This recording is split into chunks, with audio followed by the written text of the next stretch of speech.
The story of the three little pigs.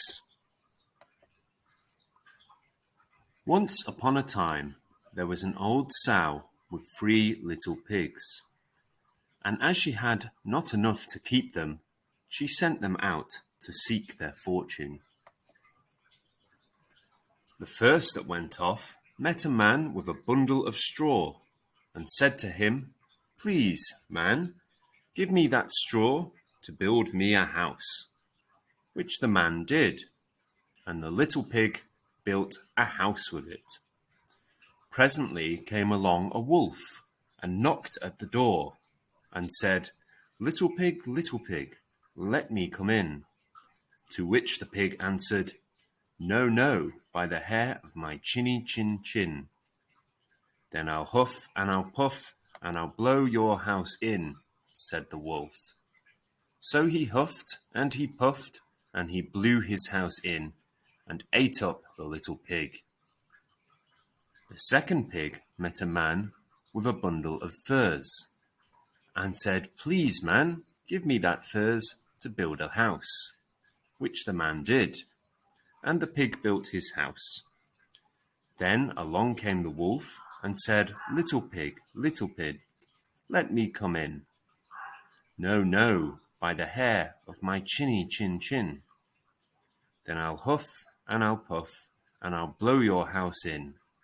So he huffed and he puffed, and he puffed and he huffed, and at last he blew the house down and ate up the second little pig.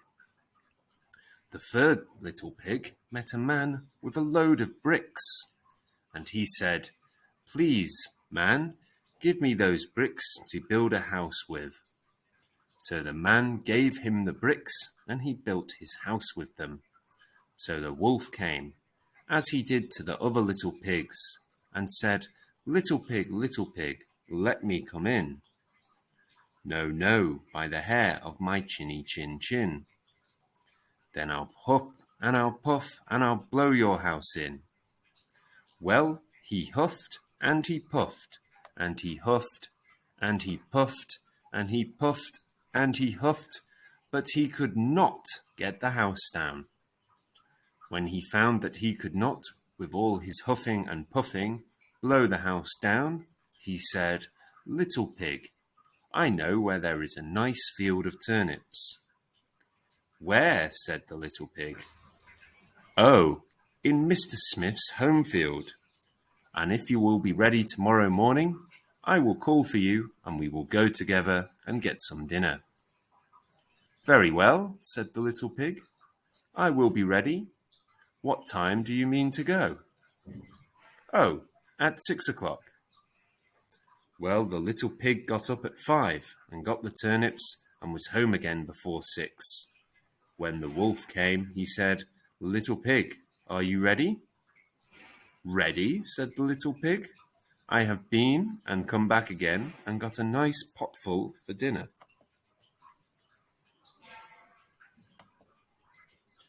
The wolf felt very angry at this, but thought that he would be up to the little pig somehow or other. So he said, little pig, I know where there is a nice apple tree." "Where?" said the pig. "Down at Merry Garden," replied the wolf. "And if you will not deceive me, I will come for you at 5 o'clock tomorrow, and we will go together and get some apples." Well, the little pig woke at 4 the next morning and bustled up and went off for the apples, hoping to get back before the wolf came. But he had farther to go and had to climb the tree, so that just as he was coming down from it, he saw the wolf coming, which, as you may suppose, frightened him very much. When the wolf came up, he said, little pig, what are you here before me? Are they nice apples?" "Yes, very," said the little pig. "I will throw you down one." And he threw it so far that while the wolf was gone to pick it up, the little pig jumped down and ran home. The next day the wolf came again and said to the little pig, "Little pig, there is a fair in the town this afternoon. Will you go?" "Oh, yes," said the pig. "I will go. What time shall you be ready?" "At 3," said the wolf.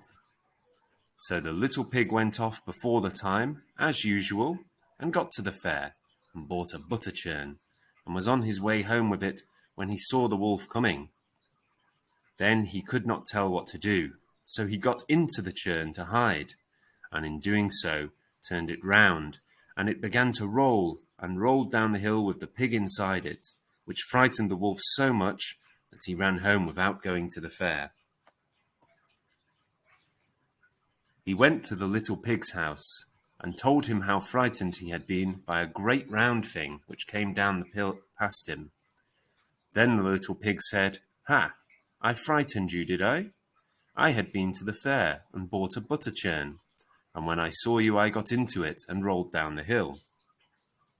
Then the wolf was very angry indeed, and declared he would eat up the little pig, and that he would get down the chimney after him.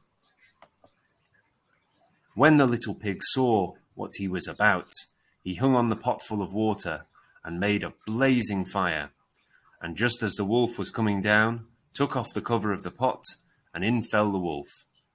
And the little pig put on the cover again, and in an instant boiled him up and ate him for supper, and lived happily ever after.